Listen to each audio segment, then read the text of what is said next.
noches, jóvenes, ¿cómo están? Buenas noches, licenciada. Bien. Buenas noches, licenciada.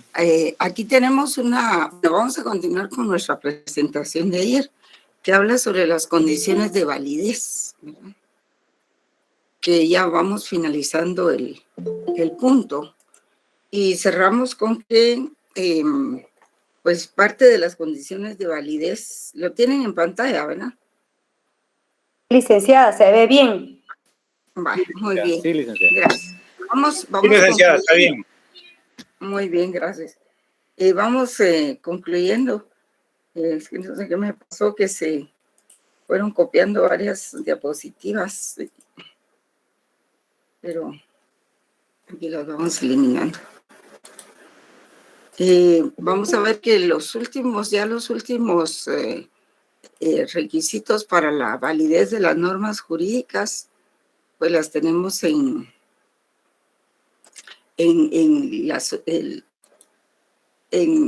Hans Kelsen, porque él termina el punto de la validez del derecho en el sentido que, pero ¿qué pasó aquí? Hay muchos, mejor voy a enfocar el que necesito, si no, nunca lo voy a hacer. Él dice entonces de que, ya por último, dice que la norma jurídica tiene condiciones formales de validez, pero que también tiene condiciones materiales. Y las condiciones materiales formales de validez se refieren a la forma como la norma fue creada, de dónde proviene. Creo que estamos aquí. No, aquí estamos. Sí, ya para cerrar este punto es de que las condiciones de validez de las normas, pues también se dan en la forma como se concibió la norma, o sea, qué origen tiene, que se refiere a quién realizó el acto de creación de las normas, cómo lo hizo y cuál es el objeto de regulación de la norma. Y hay que, para establecer lo que es posible hacer. Y la competencia formal dice que la norma obedece a que la norma haya sido creada por el órgano competente. Y el procedimiento se refiere a que la validez de la norma requiere que se observe el procedimiento establecido para la creación de las normas. ¿Y dónde está ese procedimiento establecido? Pues está en la Constitución. Por ejemplo, en las normas jurídicas ordinarias, pues lo tenemos en Guatemala en la Constitución Política. Está en el apartado del organismo legislativo, el poder legislativo, que ya está creado en la Constitución, y así pasa con todas las constituciones del mundo. Y la otra cuestión es de que es la dogmática jurídica propiamente que trata no solo del origen de la norma, es decir, que para que sea válida una norma tiene que haberse obtenido de un proceso legislativo por un órgano competente como lo es el Senado, el Congreso en fin, ¿verdad? Depende del sistema político administrativo. Eso por un lado, y por el otro, pues están las condiciones materiales de la norma, que se refieren precisamente a lo que la norma prohíbe, manda o permite del contenido de la disposición normativa al terreno de la interpretación propiamente. O sea, cada norma tiene un contenido y ese contenido manda, prohíbe o permite. Ahí no hay para dónde. Y cuando estudiamos esa parte del contenido de la disposición normativa, nos vamos al terreno de la interpretación.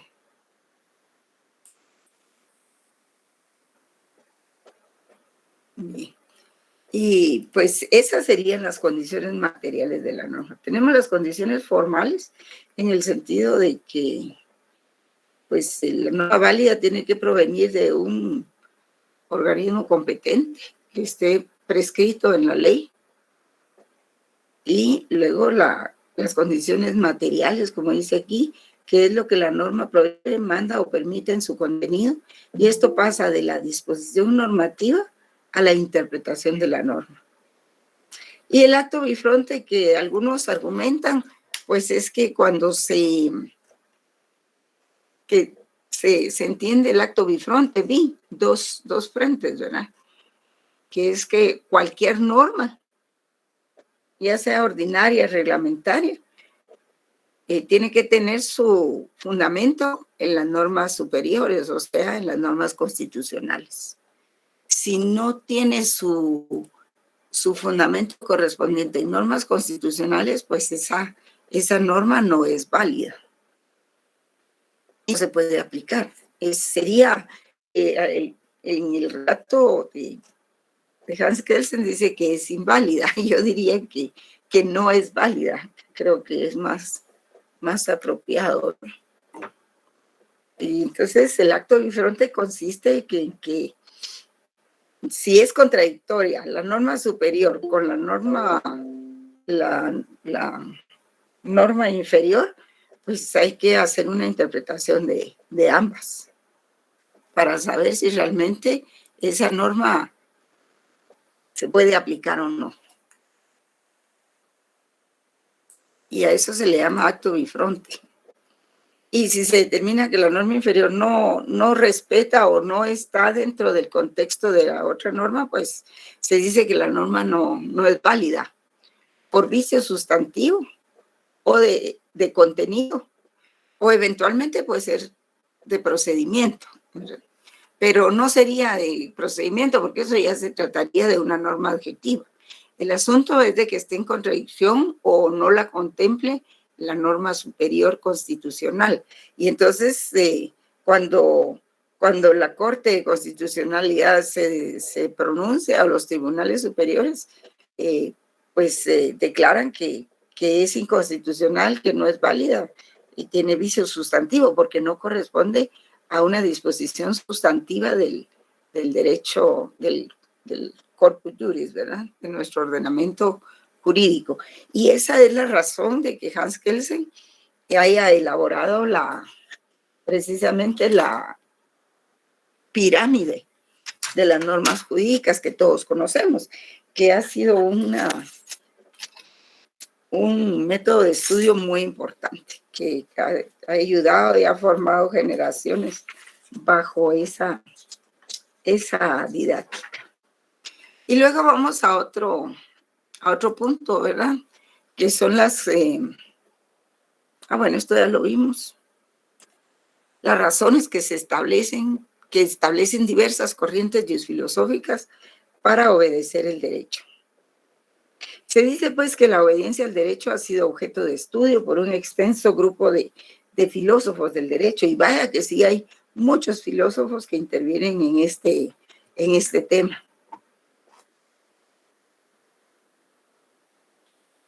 Y la obediencia al derecho, pues, ha sido objeto de estudio por todos ellos. Y hay posturas enfrentadas. Casi todos se sitúan en la pregunta sobre si la obediencia al derecho está en el ámbito de la moralidad, en detrimento del ámbito jurídico e incluso político. Y toda esa crítica, pues, nos lleva a abordar el tema de la obediencia al derecho desde una triple y complementaria perspectiva. Porque lo que necesitamos saber es por qué es que hay que obedecer el derecho. Claro que la norma lo dice, por eso lo tenemos que obedecer, pero hay algo más ahí que debemos conocer. Y toda esa, digamos, el pensamiento más elemental es de que porque es derecho y hay que obedecerlo, y que la ley del organismo judicial, en su artículo creo que 2 o 3, no sé cuál es, no me acuerdo cuál es el que regula que contra la observancia de la ley no puede alegarse ignorancia, desuso o costumbre contrario.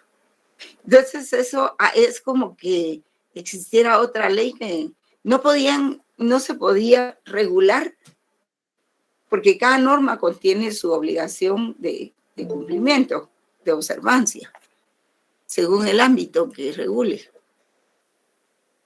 Pues no podía realmente dictarse otra disposición legal que diga que usted tiene que obedecer todo el derecho, ¿verdad? Todas las normas, pues sería tautológico, o sea, repetitivo e innecesario.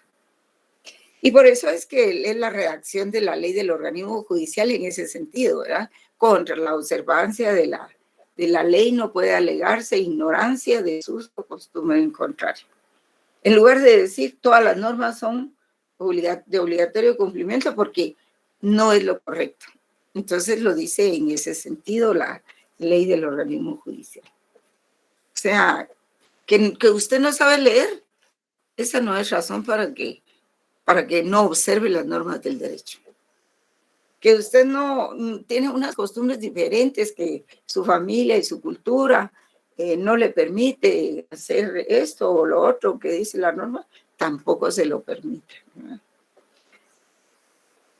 En fin, a eso se refiere. ¿Por qué? Las razones que establecen las diversas corrientes para obedecer el derecho. Y toda esa crítica nos lleva a abordar el tema desde una triple y complementaria perspectiva. En primer lugar está la obediencia al derecho como obligación jurídica. En segundo lugar, como obligación política. Y en tercer lugar, como una obligación moral. Y van a ver ustedes cómo esa triple perspectiva tiene mucha relación entre sí. No es posible verla separadamente dentro del fenómeno de la obediencia al derecho. Según el positivismo jurídico, según esta corriente del derecho, el derecho está compuesto exclusiva o predominantemente por preceptos legislativos, o sean por normas promulgadas explícita y deliberadamente por órganos centralizados y no, por ejemplo, por normas consuetudinarias o jurisprudenciales. El positivismo jurídico sostiene que el orden jurídico es siempre completo, o sea, que no tiene lagunas. Es consistente, no presenta contradicciones. Miren toda esa propaganda. Es preciso, sus normas no son vagas ni ambiguas. En suma, es un sistema autosuficiente para proveer una solución unívoca para cualquier caso concebible. Y en efecto, las normas, los corpus juris están integrados por normas de todo tipo que regulan todas las actividades de una sociedad. También se dice que generalmente va unido al positivismo ideológico. ¿Y qué entendemos por positivismo ideológico? Vamos a ver si encuentro la otra. Filmina. Aquí está, unido al positivismo ideológico. En esto pongan atención, jóvenes. El positivismo ideológico defiende la absoluta sumisión de los jueces a los mandatos legislativos. O sea que el positivismo ideológico le dice, el juez tiene que resolver conforme a la ley. Nada de que principios generales y todo, y que el naturalismo y todo eso. Lo que supone que el derecho está compuesto solo por leyes y que estos deben decidir siempre según normas jurídicas y no según otro tipo de normas o de principios. Esas normas ofrecen una solución unívoca, precisa. Un momentito, solo voy a ingresar a los jóvenes. Unívoca y precisa. Pues de lo contrario tendrían que recurrir a otro tipo de criterios no jurídicos para justificar su decisión. O sea, el positivismo ideológico es un pensamiento legalista, pues. Es pensar en forma legalista, sin atender probablemente a los valores del derecho y a otras cosas. Pero es una visión en que lo que prevalece es la ley por excelencia. Y muchos colegas, muchos abogados así se manejan con esa visión del positivismo ideológico, de que todo se resuelve con la ley. Que la doctrina, pues está la doctrina, pero la jurisprudencia, pero excelentemente tiene que aplicarse la ley. Y esa es a veces una disfunción, podríamos decir así, del sistema. Y entre las razones que establecen las diversas corrientes filosóficas para obedecer el derecho es que es producto de la voluntad del hombre. Es una reacción, o sea, el racionalismo actúa o se activa en oposición a los dogmas de la Iglesia y a las especulaciones teológicas. Desde luego que la Iglesia no permitía en la Edad Media que se desarrollaran las ciencias, entonces el racionalismo surge como un movimiento contrario a eso, y contrario a las construcciones metafísicas y a los dogmas de la Iglesia. Y entonces lo que hace el racionalismo es que separa el derecho, separa la ética, la moral, la religión y otros aspectos valorativos, como son los valores en el derecho. Y bueno, eso ya lo habíamos platicado, ¿verdad? Que uno de sus típicos representantes de la posmodernidad es Hans Kelsen, en su obra de la teoría pura del derecho, que realiza ciencia jurídica a través de esa teoría, que consiste en hacer a un lado todo lo ajeno al derecho, y afirma que el objeto de la ciencia del derecho lo constituyen las normas jurídicas. También hay otras razones, ¿verdad? Por ejemplo, el tratamiento teórico de la obediencia al derecho debe ser relacionado con cuestiones atinentes al tema clásico de la obligación política. No se sustituye la obligación política por la obediencia al derecho. La obligación política es un hecho más general del cual forma parte otro más específico, que es la obligación al derecho.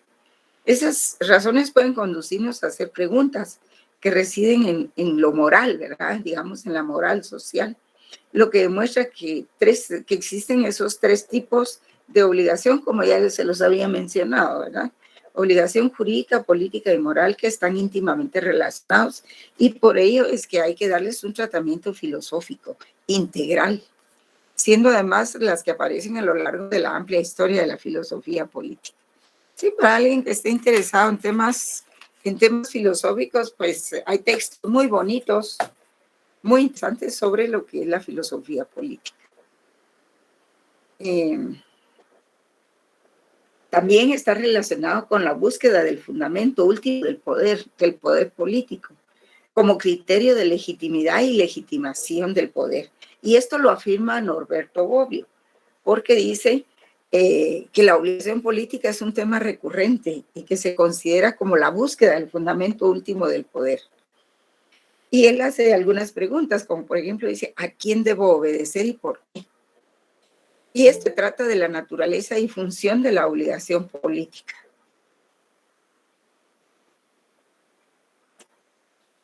Alejandro Pacerín, en este recorrido que vamos a hacer de la obediencia al derecho y la desobediencia civil, hay una cantidad increíble de filósofos que se han pronunciado sobre el tema. Y voy a ir leyendo los temas precisamente por la cultura filosófica que merecen mis alumnos. Entonces me interesa que se vayan familiarizando con algunos filósofos de los más conocidos. Y Norberto Bobbio, pues, descansa ese análisis en la búsqueda del fundamento del último del poder. Alejandro Pacerín asume esta tarea política, esta tarea de la filosofía, y la filosofía política propuesta por Norberto Bobbio. Y dice la filosofía política como búsqueda del criterio de legitimidad del poder. Es determinar el porqué del Estado, los motivos que exploran la obediencia que los hombres prestan o recusan al poder. Y este es el quid de la cuestión del estudio de las ciencias políticas. Por ejemplo, ¿por qué hay que obedecer al derecho? ¿Por qué el origen del Estado? ¿Quién tiene el poder público? En fin, todos esos aspectos muy importantes que hacen que el derecho y el Estado se tengan que estudiar integralmente. Pero en este sentido, Norberto Bobbio habla de que una de las razones más importantes para obedecer el derecho es la legitimidad del poder, o sea, del poder del gobierno. Así, las teorías acerca de la legitimidad y legitimación del poder se limitan a señalar las condiciones que el poder debe acatar para ser o merecer ser aceptado como válido, dejando indeterminados los modos en los que se pueden realizar, de hecho, estas condiciones. La obediencia al derecho debe ser la cuestión más general de la obligación política, que equivale a decir que aunque el poder político, léase Estado, nos puede exigir incluso por la fuerza, la obediencia al derecho no es lo mismo. Desde el punto de vista moral, jurídico y político, un poder político aceptado libremente, que un poder político impuesto. No tienen la misma legitimidad. El poder político se tiene que hacer merecedor de la obediencia a sus normas por parte de sus destinatarios. lo que significa que hay estados que se merecen obediencia y otros que no. Interesante es. Ello nos conduce siempre al tema de la legitimidad y de los requisitos y condiciones de la legitimidad justa. Y es Norberto Bobbio que relaciona la obediencia al derecho, que entre una de esas razones está la legitimidad. Hay otros filósofos, por supuesto, los filósofos que trabajaron en la teoría del contrato social, por ejemplo, Thomas Hobbes, que también escribió el Leviatán, John Locke, que creó hizo la teoría sobre la necesidad de que se creara el poder judicial, me parece, o el poder legislativo, así, porque está Montesquieu también, que es el otro filósofo que argumenta para que se crean los tres poderes del Estado. Entonces, está Kant también. Estos filósofos han puesto un cuidado especial en crear un marco adecuado que conecte la legitimidad del sistema político con la obligación política. Y los primeros, como Juan Jacobo Rousseau, escriben que la fuerza de un poder físico él dice que con la fuerza de un poder físico no logra comprender qué consecuencia moral pueda tener ceder a la fuerza como por un acto de necesidad, no de voluntad, y cuando mucho ceder a la fuerza por un acto de prudencia para evitar consecuencias o castigo. ¿Y en qué sentido podría constituir un deber, verdad? Pues debemos convenir en que la fuerza no crea el derecho y que no se está obligado a obedecer, sino a los poderes legítimos, dice Norberto. Rousseau dice, la obligación moral de obediencia al derecho es una obligación selectiva dirigida al derecho justo. Y Rousseau estaba con eso, dando el paso desde la obligación política al establecimiento de las razones más fuertes para obedecer al derecho. Porque acuérdense que cuando se crea la corriente del contrato social, pues de lo que se trata es de crear una constitución, que no es ni más ni menos que el paso en que los ciudadanos ceden sus derechos civiles hacia un ente que es el Estado y hacia un contrato social que viene a ser la Constitución, para que sea el Estado el que imparta justicia, el que vele por sus intereses y que no lo haga ciudadano con ciudadano, porque entonces era la ley del talión, todo el mundo se las cobraba y se administraba la justicia en lo particular.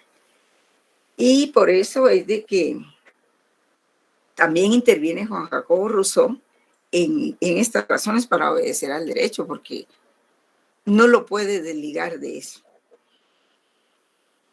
Y entonces dice, él estaba dando el paso de la obligación política, o sea, cediendo los derechos civiles al Estado para establecer un Estado de derecho. Hacia esa construcción es que se va avanzando.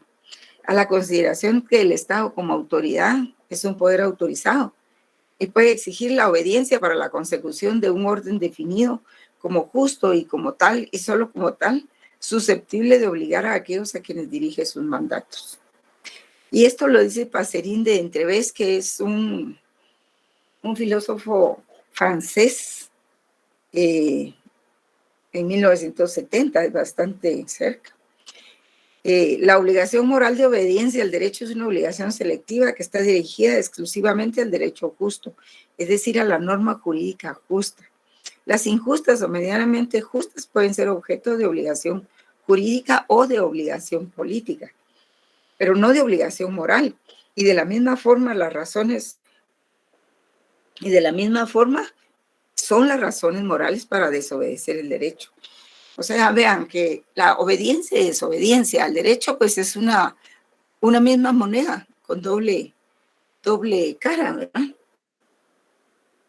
Y dice, los actos de desobediencia civil son parte de un Estado democrático y se desarrollan en sociedades maduras que logran procesar sus conflictos, aceptando que las leyes e instituciones legalmente establecidas pueden fallar, admitiendo un espacio para la construcción de interpretaciones distintas a las predominantes que pretenden ser consideradas justas. Y la desobediencia implica, en consecuencia, estrictas sanciones, ya que significa a menudo un riesgo para la seguridad de otros o de los intereses colectivos. Pues sí, porque si no se obedece el derecho, entonces se pierde de vista el fin teleológico del derecho. ¿Y cuál es su fin teleológico? O sea, el que está más allá, pues es buscar la armonía entre los ciudadanos, entre los seres humanos, entre los miembros de una sociedad. Entonces podemos caer en un efecto de anarquía que tampoco se desea. Bueno, en Guatemala hay mucha anarquía desde hace mucho tiempo, ¿verdad? Y ya no hay ética, pues es difícil encontrar personas así. Todos se han vuelto muy pragmáticos y cada vez hay nuevas caras en los temas de la corrupción. Y nuevas caras jóvenes. Pues.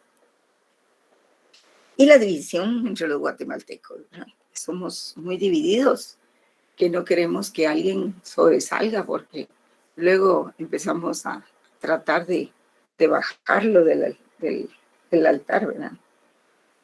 Algunos se lo merecen, otros no. Y pues, sin embargo, la desobediencia en este plano se puede deber a razones legales, éticas y o religiosas. Algunos definen la desobediencia civil como el acto de desacatar una norma de la que se tiene obligación de cumplimiento.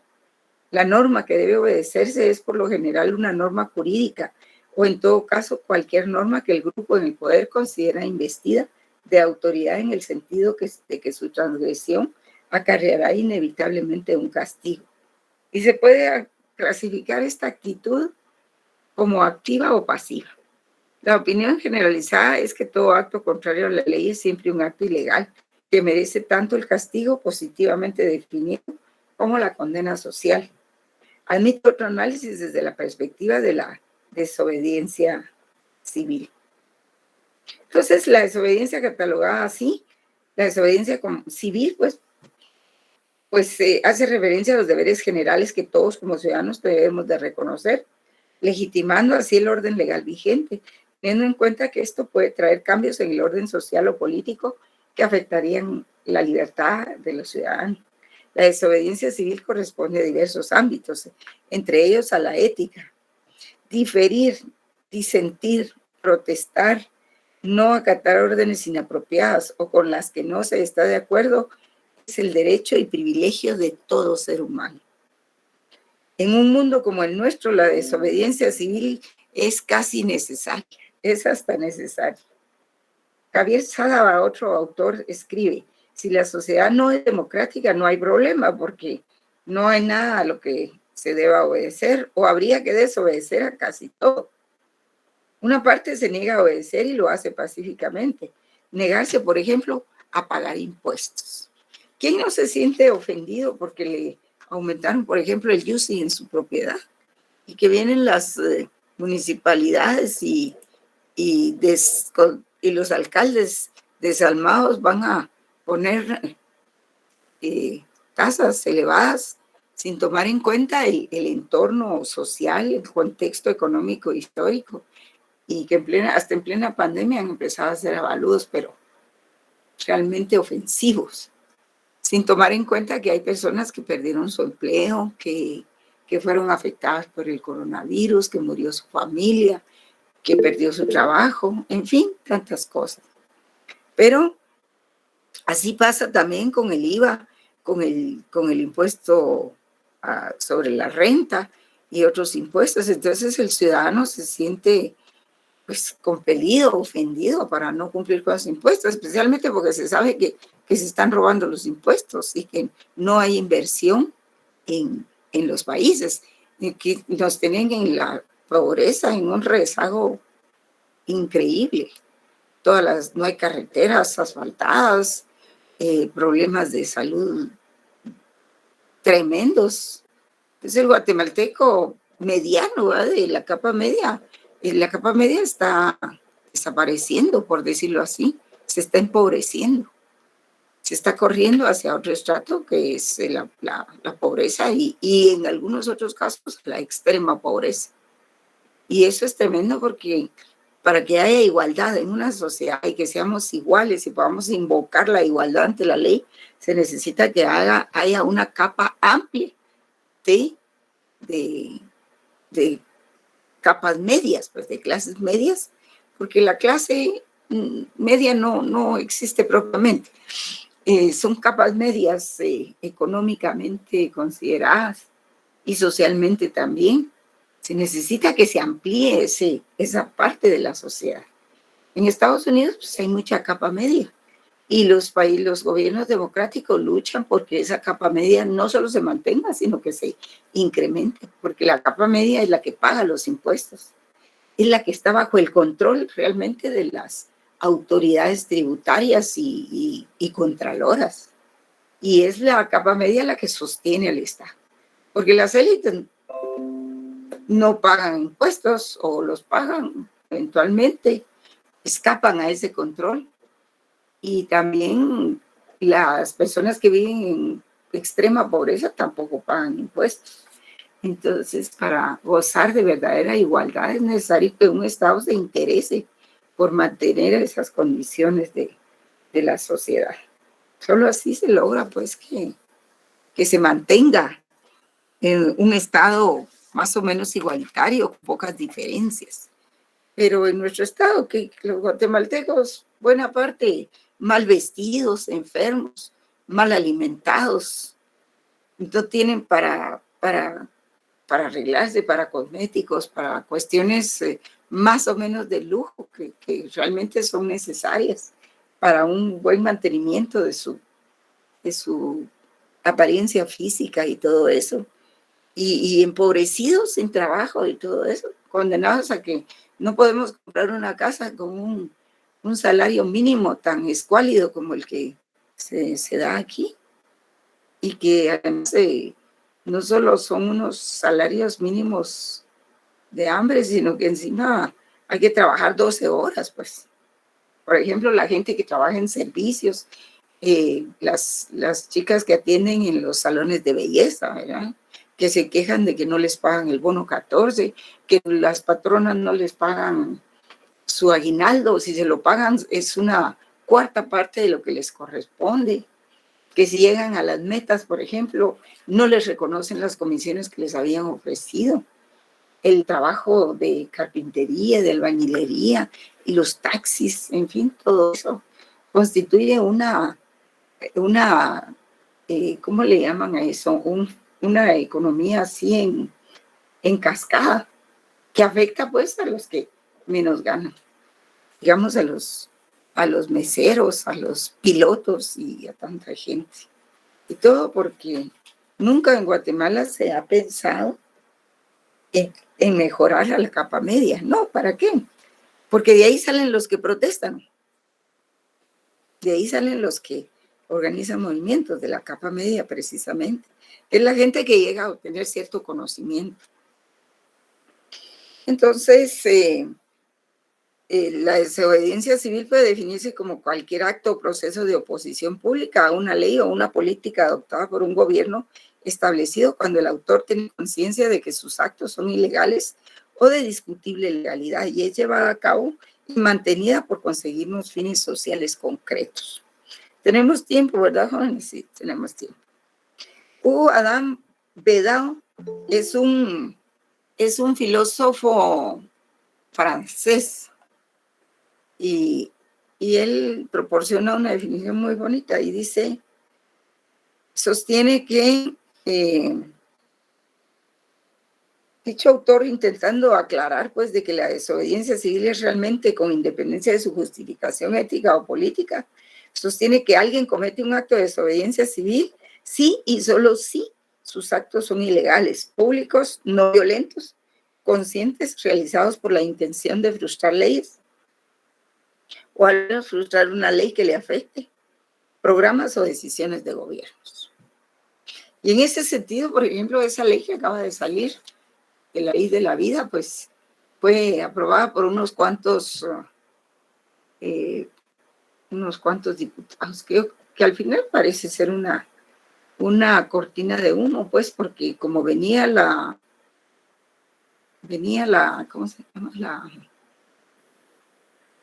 la investigación periodística de los periodistas españoles sobre el asunto de la minera de Exmíbal. Entonces había que quitar el impacto de esa investigación que se empezó a publicar en las redes sociales y en los noticieros.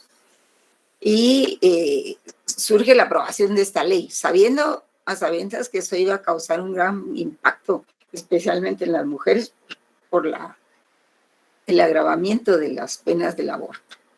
Y entonces yo me pregunto por qué el tema del aborto y el tema de el otro tema se tienen que unir.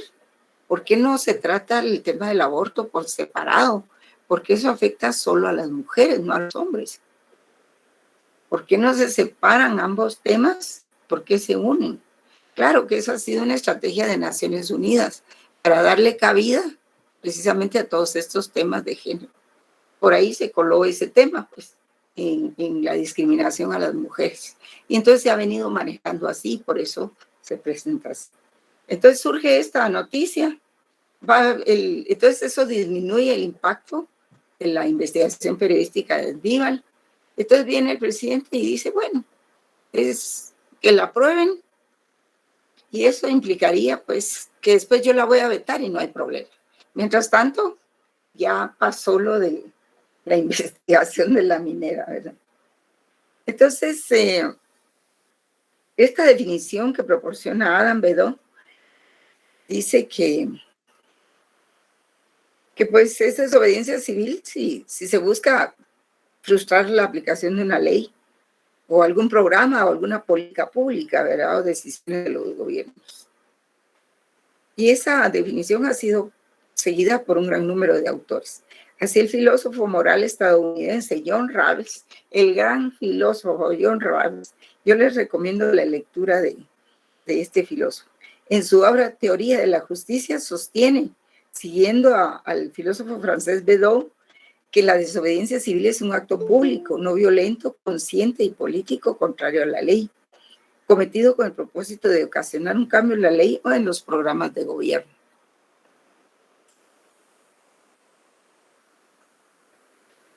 Actuando de este modo, apelamos al sentido de la justicia de la mayoría de la comunidad y declaramos que, según nuestra opinión, dice John Rawls, que es estadounidense, los principios de la cooperación social entre personas libres e iguales no están siendo respetados. Pero en Guatemala es por eso, pues, porque el guatemalteco es muy dividido, se enfrenta por causas que no son propias que le afecten.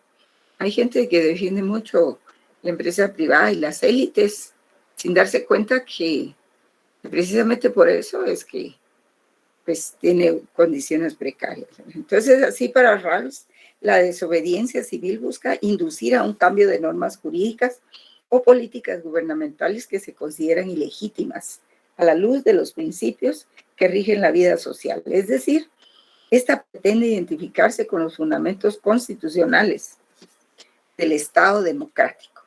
Asimismo, dicho cambio se logra porque a través de la protesta se apela al sentido de justicia de la mayoría. Esto es a ciertos valores que son comúnmente compartidos por los ciudadanos. Este autor acepta, como la mayoría de los autores de la así llamada tendencia liberal, la desobediencia civil directa e indirecta. La primera, la directa, consiste en la violación de una norma jurídica que en sí misma es considerada injusta. La segunda, desobedece leyes en sí mismas válidas como las de tránsito, con el fin de protestar y plantear el propio caso cuando no hay medio de violar los programas de gobierno y objetados directamente. Sí, por ejemplo, los bloqueos de las carreteras o en la desobediencia directa, ¿verdad? En la violación de una norma jurídica que en sí misma es considerada injusta. Está la resistencia pasiva, ¿verdad? Cuando una norma no es obedecida, pero tampoco es, digamos, hay confrontación, simplemente hay una actitud pacífica de no acatar cierta política, por ejemplo, la política de vacunación en Guatemala. Luego que se habló de que se iba a emitir una ley que obligaba a todas las personas a vacunarse, creo Creo que en Estados Unidos sí se emitió, pero hubo mucha oposición y entonces acá ya no se hizo. No obstante, pues también el desorden y la desatención que hubo con la administración de las vacunas contra el COVID. La segunda, pues obedece a leyes en sí mismas que ya son válidas, como las leyes de tránsito, con el fin de protestar y plantear el propio caso cuando no hay medio de violar los programas de gobierno objetados directamente. Sí, digamos las leyes de tránsito. ¿Quién no se ha pasado un semáforo en rojo? Porque si uno anda en la noche en la calle y por una zona, pues, clasificada por las policías como roja, y el semáforo en rojo lo detiene y no hay tránsito, pues ahí sí que hasta es una obligación desobedecer, porque hay una necesidad, porque usted se detiene en un semáforo, en un lugar así, puede que llegue gente que indeseable, asaltantes y que lo puedan robar, ¿verdad? Entonces lo más aconsejable, hasta aconsejable, es pasarse el semáforo e irse, pues, con tal de mantener la integridad física. Y pues se paga una multa, como lo hacen muchas personas que construyen sin licencia municipal.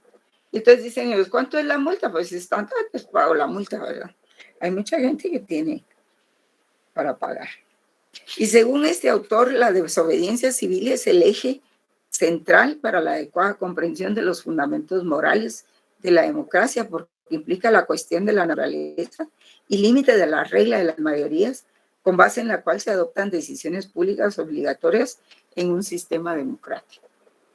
Por ejemplo, cuando aumentan desorbitadamente el boleto de ornato o las multas del boleto de ornato o el el impuesto único sobre inmuebles abusivamente, y la gente se resiste, porque eso impacta en el patrimonio de las personas. En otros casos, pues impacta en la salud, ¿verdad? Los teóricos que se han ocupado del problema suelen reconocer formalmente el carácter político de la desobediencia civil. Miren, este tema de la desobediencia civil ha sido tratado por múltiples filósofos, tiene un desarrollo inmenso en la filosofía del derecho. Y lo que pasa es de que en Guatemala, pues, desconocemos que estas son herramientas que sirven para enderezar a veces algunas políticas públicas y algunos gobiernos, especialmente cuando se dictan algunas disposiciones que afectan los intereses de la población. Por ejemplo, cuando se dictó ese estado de sitio en el lugar de la minera y se empezó a despojar a algunos ciudadanos de su territorio. O, por ejemplo, cuando se emitieron las primeras disposiciones del estado de emergencia. Y luego algunas personas no lo seguían, gente de a pie, vendedores informales y todo. Y en lugar la policía de prevenirlos y decirles que se fueran a sus casas, vinieron y los detuvieron hasta en moto. Se los llevaron a los separos del organismo judicial y ahí todos juntos, más de 200, 300 personas en la época del coronavirus, en donde mucha gente después fue liberada por los jueces, quienes con mayor sensatez actuaron, pero salió mucha gente contaminada y muchas personas fallecieron por eso. Entonces, cuando el Estado actúa en contra de la población, es un problema. O en las manifestaciones esas que tanto se criticó, de que actuaron con bombas lacrimógenas en contra de la población. Y entonces esas son medidas que enardecen los ánimos de la población. Y los teóricos pues se han ocupado del problema, suelen reconocer formalmente el carácter político de la desobediencia civil. Sí, porque al final toda desobediencia civil conlleva una desobediencia de carácter político, y político porque es contra el Estado. Y todo lo que sea del Estado es político. Sin embargo, limitan los argumentos que el desobediente puede utilizar a aquellos de carácter moral individual. La consecuencia de que limiten al desobediente absolutamente, que es que queda indefenso frente a las represalias legales. Entonces, en este sentido, los teóricos no ayudan mucho en este problema. Porque una desobediencia tiene mucho más allá de fondo que simplemente un acto meramente moral del desobediente. Hay mucho más ahí. En este apartado, pues, bueno, entonces las razones por las que el desobediente, confinado a la argumentación moral individual, pierde toda posibilidad de defenderse. Por otro lado, las motivaciones morales del desobediente son insuficientes para dar cuenta de los rasgos más destacados del fenómeno. La perfección moral individual de un acto consiste en la coherencia entre los principios de la conducta, o sea, la conciencia que tenemos, la conciencia de un determinado individuo y su actuación. La conducta moral debe ajustarse a las propias convicciones incondicionalmente. Es decir, no valen excusas. Las consecuencias desagradables de que la actuación pueda tener para el propio individuo no deben ser tenidas en cuenta. Eso es lo que dicen los teóricos. Entonces, al limitar los argumentos del desobediente a aquellos de naturaleza estrictamente moral, se le obliga a presentarse ante el tribunal y poder alegar únicamente, pues decir, desobedecí, aceptar que desobedeció porque obedecer hubiera significado obrar en contra de su misma conciencia. Y esta afirmación puede llegar a emocionar al juez, por supuesto, pero el juez es incapaz de hacer diferencia en la lógica de la aplicación de la ley. El juez y el desobediente hablan lenguajes distintos, y eso siempre es así. Cada uno basa su actuación en argumentos diferentes y nunca llegan a encontrar un común denominador que permita una discusión. Es más, a medida que cada uno profundiza en su argumentación, se aleja más del otro.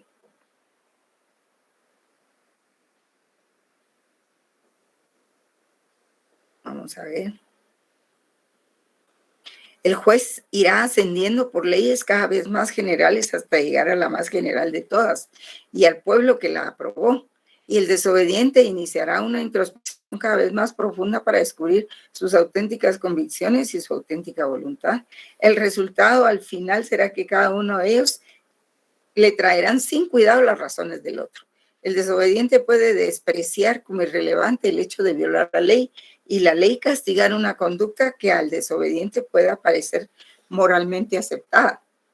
O sea, es moralmente aceptado que yo desobedezca esto porque va en contra de los derechos humanos, por ejemplo. Y cuando va en contra de los derechos humanos, el desobediente se siente con justificación o como convencido, más que justificado, convencido de que esa norma no debe obedecerse. El resultado al final será la diferencia está en que el desobediente es quien va a la cárcel. Ese es el problema. La coherencia entre las propias convicciones y la propia conducta no es suficiente para explicar por qué pretende cambiar la ley. En algunos casos ni siquiera el desobediente puede explicar su propia desobediencia. El carácter abierto de la desobediencia es presentado como un requisito para la perfección moral del acto. Las propias convicciones deben estar por encima de cualquier otra consideración. Y dice esta tesis, por ello uno no debe intentar huir del castigo manteniendo oculta su desobediencia. Es más, debe aceptarlo sumisamente. Pero esa argumentación es absolutamente falaz. Que uno tenga convicciones, aun cuando puedan acarrearle consecuencias desagradables, no significa que tenga que ir a buscar los problemas. Simplemente significa que está dispuesto a no cambiar su modo de actuar, su propia ética, aunque se den esas consecuencias. En realidad, el hecho de que el desobediente no intente ocultar su desobediencia, sino que la haga notoria, no demuestra que sus convicciones estén por encima de cualquier otra consideración. También hay que ser prudente, ¿verdad? No tiene uno que ir a buscar los problemas. Al contrario, demuestra que considera la ley incluso por encima de sus convicciones. El carácter abierto de la desobediencia no es una consecuencia del carácter absoluto del imperativo moral que la impulsa, sino una consecuencia del respeto a la ley. O sea, el hecho que uno reconozca que una ley no está bien, no es legítima, no debe obedecerse, no quiere decir que se meta en problemas siempre, ¿verdad? Pero sí mantener su actitud ética y en el momento que tenga que defender su posición, pues que la defienda. Perdón.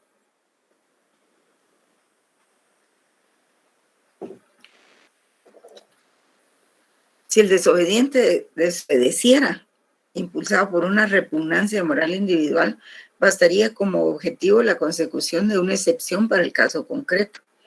Para eso están los recursos, pues se puede recurrir ante los tribunales, ante la administración pública o al amparo eventualmente, porque generalmente cuando se presentan esos amparos son solo su ámbito de ser resuelto favorable es solo para quien presenta el amparo y no para todos los que estén en esa situación.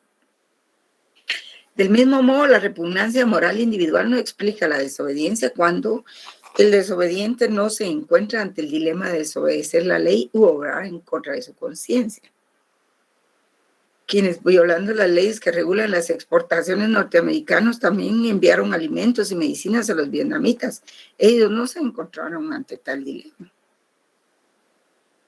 Entonces, estas consideraciones parecen indicar que las razones por las que el desobediente viola la ley no se agotan en sus convicciones personales o en su conciencia. El desobediente desobedece una ley porque considera que en sí o por su conexión con otras leyes o con una determinada política gubernamental, esa ley no debe ser obedecida. Su crítica se mueve en el plano de la legitimación de las normas jurídicas. Y esa crítica sigue siendo una estrategia que sí coloca al Estado ante el dilema en que algunos teóricos parecen colocar al desobediente al desobedecer la ley aduciendo razones de legitimidad.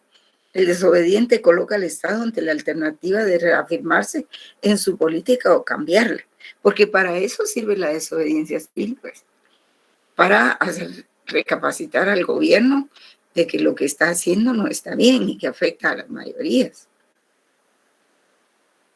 El desobedecer la ley aduciendo razones de legitimidad, el desobediente coloca al Estado ante la alternativa de reafirmarse en su política o cambiarla. Sí, porque es moral, por ejemplo, un gobierno que no es legítimo, pues no va a encontrar eco en toda la población para realizar sus planes, va a encontrar mucha oposición y si es posible encontrará oposición en los legisladores también. Depende cómo hayan salido y las negociaciones que realicen. Y desde el momento en que el Estado se encuentra ante la violación de una ley, se ve obligado a adoptar una decisión jurídico-institucional. Se absuelve al desobediente, debe modificar la ley o política que motivó la protesta.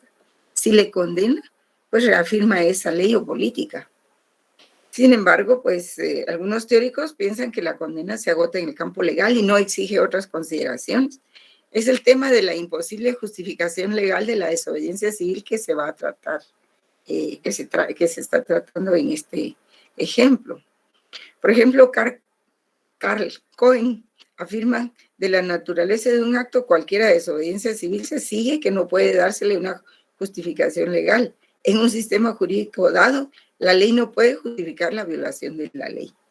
Y esta postura que también mantiene el profesor Garzón Valdés viene a significar lo siguiente, y Garzón Valdés dice, es lógicamente imposible que una conducta esté a la vez prohibida y permitida por un determinado sistema normativo, independientemente de los problemas lógico-normativos que una afirmación de este tipo da por resueltos sin más.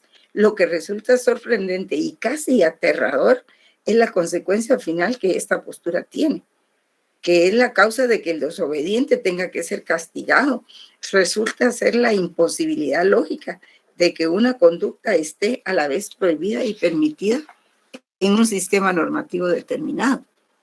Es decir, es la lógica quien envía a la cárcel al desobediente. Para eso nos sirven nuestros conocimientos de lógica jurídica, jóvenes. Unas mínimas nociones de esa rama del saber que es la lógica son suficientes para darse cuenta de que no encierra en absoluto la agresividad suficiente como para privar a alguien de su voluntad. La lógica es absolutamente inofensiva. Hay que intentar averiguar qué mecanismos permiten presentarla como principal responsable de este caso. Entonces, lo que hacen los teóricos al argumentar así es formular una verdad, pero solo a medias. En un sistema jurídico dado, la ley no puede justificar la violación de la ley. Es decir, el desobediente no puede tener defensa legal alguna.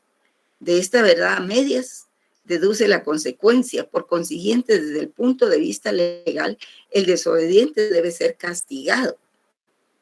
¿Qué otro sentido podría tener la expresión imposible justificación legal? La ley no puede justificar la violación de la ley.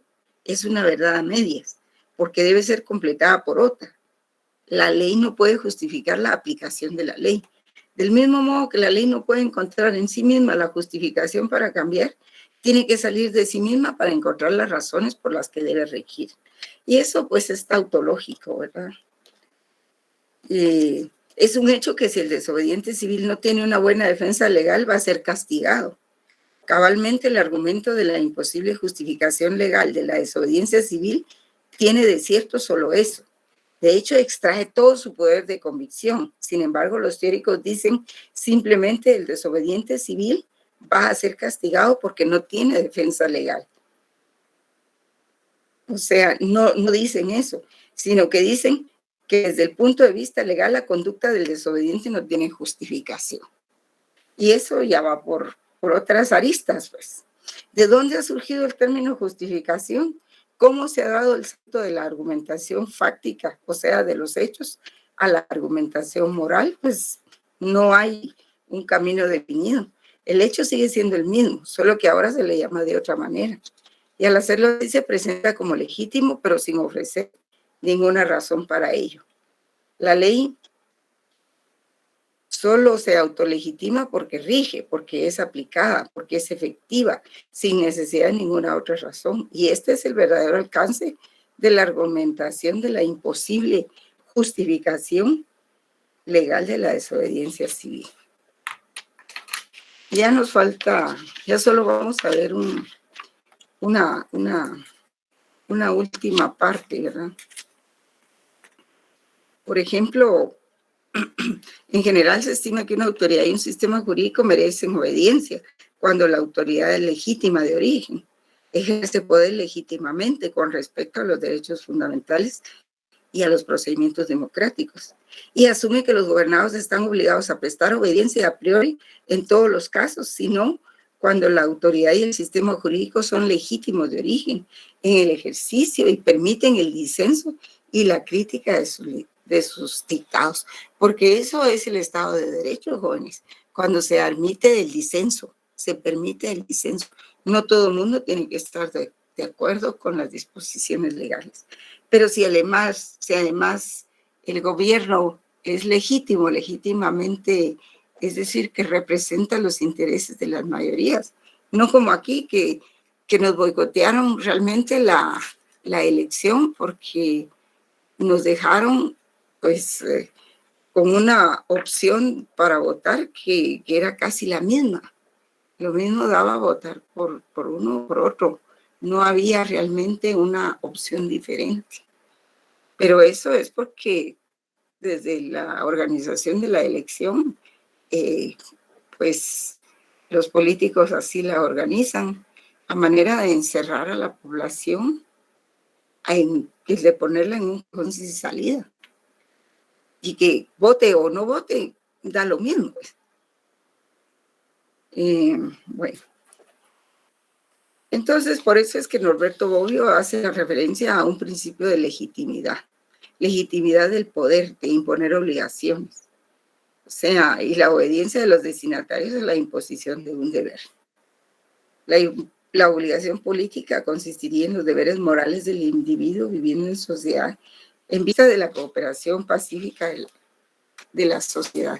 Así es de que, por ejemplo, en el caso del gobierno de El Salvador, vean ustedes, pues si hay un gobierno que se ocupa de las cuestiones de salud, es un gobierno que se ocupa de las fuentes de trabajo, de las inversiones y que haya que hacer, de la educación. Entonces, pues ahí, aunque no se esté de acuerdo con algunos procedimientos que podrían parecer dictatoriales, pero el gobierno fue electo democráticamente. La mayoría de los salvadoreños se decidieron por el presidente que tienen. Y entonces habrán, por supuesto, grupos que están inconformes, pero si además de haber sido electo legítimamente, porque no es lo mismo que voten 1 millón de personas por un candidato determinado a que vote unos 3, 4 millones. ¿Verdad? Entonces, no solo fue electo por abrumadora mayoría, sino que además las medidas que en salud, en educación, en trabajo está tomando, pues favorecen a los ciudadanos, pues entonces el ciudadano se siente compelido y estimulado para cumplir con la ley. Y por eso es de que la obligación política también es moral. Y es moral porque corresponde a la legitimidad de los gobernantes. Legitimidad quiere decir no legalidad, porque legalmente están ahí, pero no representan los intereses legítimos de la población. Entonces la población no se siente identificada con pagar impuestos, por ejemplo, porque saben que por ejemplo, solo las capas medias aportan los impuestos de los que se sostiene el Estado, la deuda pública, el presupuesto, la misma corrupción, todo eso. Así es tristemente en el trópico, ¿verdad? Bien, jóvenes, yo creo que pues este tema da para mucho, ¿verdad? Pero definitivamente pues hay mucha reflexión en esto, pero dado el tema no se puede. Bien, jóvenes, muchísimas gracias y buenas noches. Ligda, buenas noches. Buenas noches.